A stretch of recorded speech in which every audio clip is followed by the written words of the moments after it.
This is Purana Talk. We're the Purana guys. We're we're doing. It still makes me laugh. We're doing Garuda Purana, the first gigantic section. We're at chapter 199, subtitled Cudamani. Yeah, I know. Lots of Cudamani. Spell it for me. It's C-U with a line over it. Mm-hmm. D with a dot under it. Mm-hmm. A with a line over it. M-A-N with a dot under it. I. Thank you. Bhairava is speaking. Which is Shiva in that form. I shall explain the process of Cudamani. Cudamani. For the discrimination of good and bad omens. The soothsayer shall write after remembering sun, goddess, Gananatha, and Somadeva.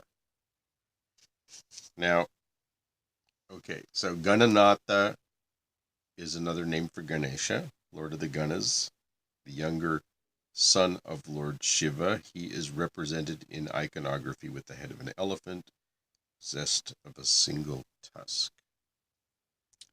Okay, so... And I want to finish what I was going to say. Somadeva, it tells us, is Shiva here, though technically it means, it could mean the moon. Right. But it's Lord of Soma, which can Deva, mean the moon. But the which could be translator is compelled to tell us that's another name for Shiva here. So okay, that's interesting. And you were saying, yeah. Well, I was just trying to get this right, because they're telling us to what order to do things in. So, what was the order? So the soothsayer should write after remembering sun, goddess, Gananatha, and Somadeva. 4 things: the sun, Devi, Ganesha, and Shiva. Okay. As soon as he hears the Prashnavakya, the question put by the consultant, he shall draw 3 lines horizontally, vertically in the form of an idol, or 8 separate chambers in the 8 quarters, wherein he shall indicate the symbols, banner, etc. Do you get what they're saying to do?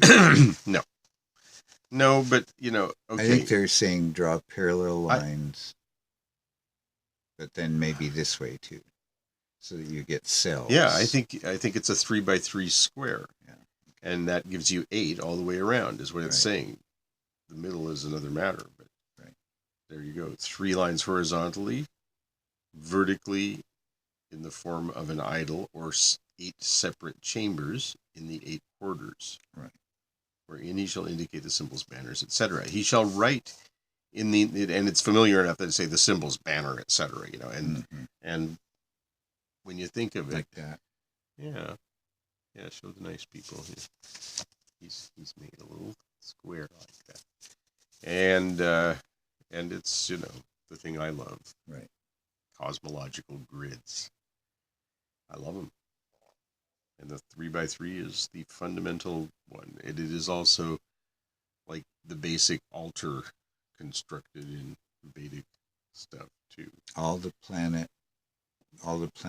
associated numerical squares are 3x3 in Hindu tradition.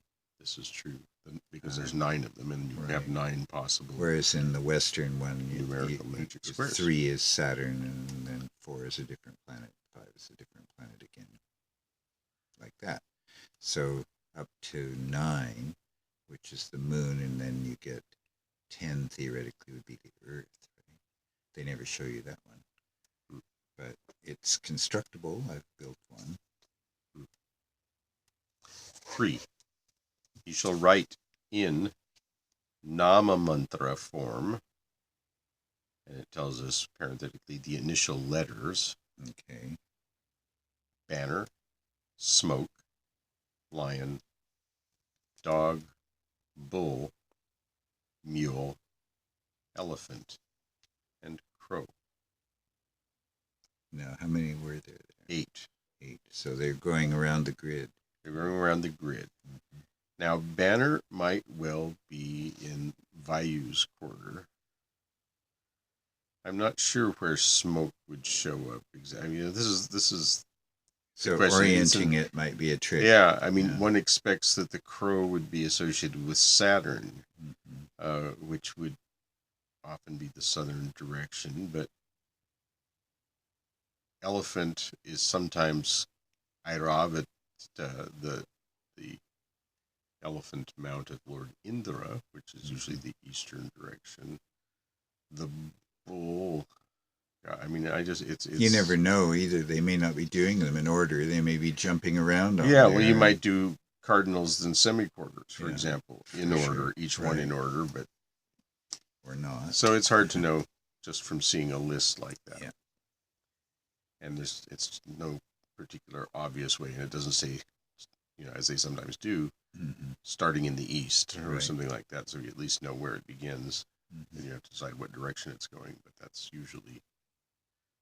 Okay. 4. Seeing banner in the chamber of the banner prognosticates anxiety over kingdom, wealth, etc. Smoke situated in the chamber of the banner presages anxious thought about metals and gain. So they did something I didn't understand there. Okay, yes, it looks to me, it looks to me like they've created a natural home for each of these elements. But then they have symbols for them too. Then they're like, then they're providing an element of chance in where they land. So whether they land on their home square or something antithetical to it, and then we get into a situation where you'd have, elements that have good relations. It's rather like planets, some of them, they get along with each other, some of them don't. Some are malefic, some are benefic, some are, So theoretically, you'd collect objects that represented these things. Maybe. So that you could put them in the houses. Yeah. But it's interesting. Yeah, okay. Right. Well, maybe it'll become clearer as we go along. All right. 5. If lion is stationed in the chamber of the banner, acquisition of wealth, etc., is the result. Is it going through them in order? Is smoke next? Yeah, right now it's in banner, and it's going, if you have banner in banner, if you have smoke in banner, if you have lion in banner, so it is going in order: banner, smoke, lion, dog, bull, mule, elephant, and crow. Yeah, I want to write that down. So I need a new page here. It's going to take me a moment. You can go on if you want. Yeah, but we've figured out something here. Yeah. So that shows up, the list shows up in verse 3. 3, yes. So, dog stationed in the chamber of the banner indicates worries over maidservants' pleasure, etc. Bull seen in the chamber of the banner indicates worries over position and gain. Seeing a mule in the chamber of the banner indicates misery, pain, etc. An elephant seen in the chamber of the banner presages worry over position, victory, etc. A crow stationed in the chamber of the banner indicates worries over pain and loss of wealth. Seeing a banner in the chamber of smoke indicates, now it's going in smoke, get it? And it's starting with banner. So the next one should be smoke in smoke. Yeah, it's being very systematic. So seeing a banner in the chamber of smoke indicates misery first and then wealth. Seeing smoke in the chamber of smoke presages quarrels and miseries. If lion is stationed in the chamber of the smoke, it indicates mental worries and acquisition of wealth. Dog stationed in the chamber of smoke prognosticates victory and gain. Seeing a bull in the chamber of smoke presages acquisition of women, cows, horses, wealth, etc. Seeing a mule in the chamber of smoke indicates sickness and loss of wealth. If elephant is seen in the chamber of smoke, it indicates acquisition of kingdom, victory, etc. If crow is stationed in the chamber of smoke, it presages destruction of wealth and kingdom. Seeing banner, this is 12. Seeing banner in the chamber of the lion, one can prognosticate acquisition of kingdom, etc. If smoke is stationed in the chamber of the lion, it indicates acquisition of virgin's wealth. If lion is stationed in the chamber of lion, it indicates victory and meeting with friends. Dog stationed in the chamber of lion indicates worries about women and acquisition of village. Seeing a bull in the chamber of the lion indicates acquisition of house, field, and gain. Seeing elephant in the chamber of the lion indicates ownership of a village. Seeing an elephant in the chamber of the lion indicates health, longevity, happiness, etc. If crow is stationed in the chamber of the lion, it indicates acquisition of virgin's grains, good qualities. Seeing a banner in the chamber of a dog indicates worries of the position, pleasure, etc. Smoke stationed in the chamber of the dog indicates quarrels and failures in the business. So basically, we've got 8 times 8 of these. You're going to have 64 different possibilities. It's rather like the I Ching. Yeah, that's what I was thinking. I'm I Ching a little myself. And it's even giving you meanings for each one. Seeing a banner in the chamber of the dog indicates worries. Okay. If a lion is stationed, this is 17. If a lion is stationed in the chamber of the dog, it indicates successful achievement in business. If dog is stationed in the chamber of the dog, it will result in loss of wealth. Seeing a bull in the chamber of the dog, the patient will be free from sickness. Seeing a mule in the chamber of the dog, there is fear of quarrel. Seeing an elephant in the chamber of the dog indicates a reunion with sons and wife. If a crow is stationed in the chamber of the dog, it indicates affliction and ruin of the family. Seeing a banner in the chamber of the bull indicates honor in the royal court, pleasure, etc. If smoke is stationed in the chamber of the bull, it indicates royal favor and happiness. If the lion is stationed in the chamber of the bull, it indicates all-round fortune, wealth, etc. If dog is stationed in the chamber of the bull, it augurs strength, splendor, and love. 22. Seeing a bull in the chamber of the bull indicates fame, satisfaction, pleasure, etc. Seeing a mule in the chamber of the bull indicates great gain, etc. Seeing an elephant in the chamber of the bull indicates acquisition of women and elephants. If a crow is stationed in the chamber of the bull, it indicates gain of good position and honor. Seeing banner in the chamber of the mule indicates illness, sorrow, etc. If smoke is stationed in the chamber of the mule, it indicates fear from thieves. If lion is stationed in the chamber of the mule, it indicates honor, fame, victory, etc. If dog is stationed in the chamber of the mule, it indicates torment and loss of wealth. 26. Seeing a bull in the chamber of the mule indicates pleasure and reunion with the beloved. Seeing a mule in the chamber of the misery, affliction can be prognosticated. Now wait a second. Trouble. No, I know, but there's no chamber of the misery. They've omitted one. So seeing a bull in the chamber of the mule indicates pleasure. Seeing it'd be elephant. A mule in the it must be a mule in the chamber of the mule, because it was sure. Well, because these are all in the chamber of a mule. We've just come to where the mule. Seeing a mule in the chamber of the mule, misery, affliction can be prognosticated. Right. It's just they just left the word out. Yeah. Seeing an elephant in the chamber of the mule indicates pleasure, acquisition of sons, etc. If crow is stationed in the chamber of the mule, it indicates quarrel and sickness. Seeing a banner in the chamber of the elephant indicates acquisition of women, victory, splendor, happiness, etc. If smoke is stationed in the chamber of the elephant, it indicates acquisition of wealth and grain. If lion is stationed in the chamber of the elephant, it indicates victory and achievement of success. If dog is stationed in the chamber of the elephant, it indicates health, happiness, and prosperity. Seeing a bull in the chamber of the elephant indicates royal honor, wealth, etc. Seeing a mule in the chamber of the elephant indicates misery first and pleasure afterwards. Seeing elephant in the chamber of the elephant indicates fields, grains, happiness, etc. If crow is stationed in the chamber of the elephant, it indicates acquisition of wealth and grains. Seeing banner in the chamber of the crow indicates failure in ventures. If smoke is stationed in the chamber of the crow, it indicates involvement in quarrels and misery. If lion is stationed in the chamber of the crow, it indicates quarrels and misery. If dog is stationed in the chamber of the crow, it indicates great fear and split in the house.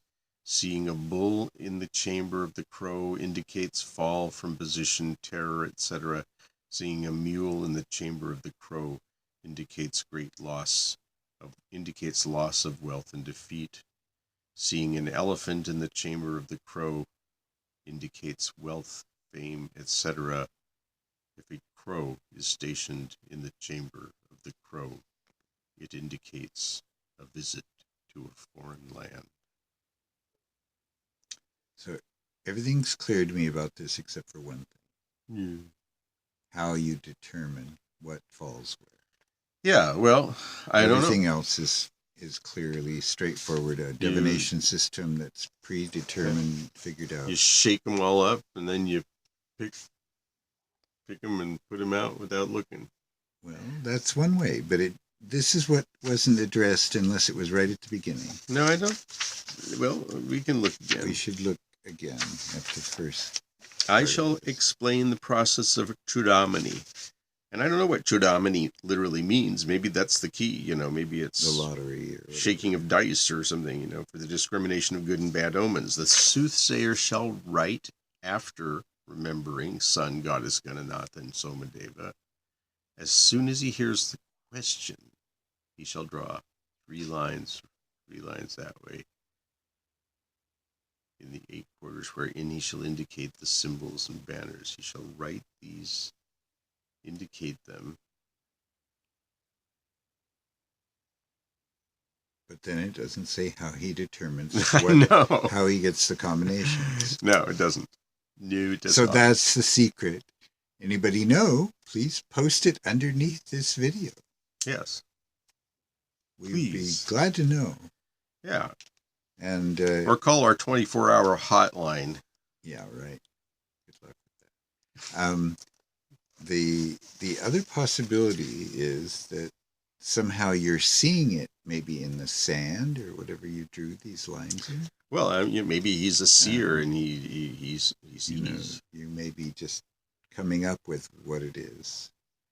So if that's the case, there's probably more information about what the different parts of the grid represent, like what goes where would matter. Yeah, there's something going on that determines, who's in whose station. Right, but I don't know quite what it is. And it seems to me you've got, 8 points.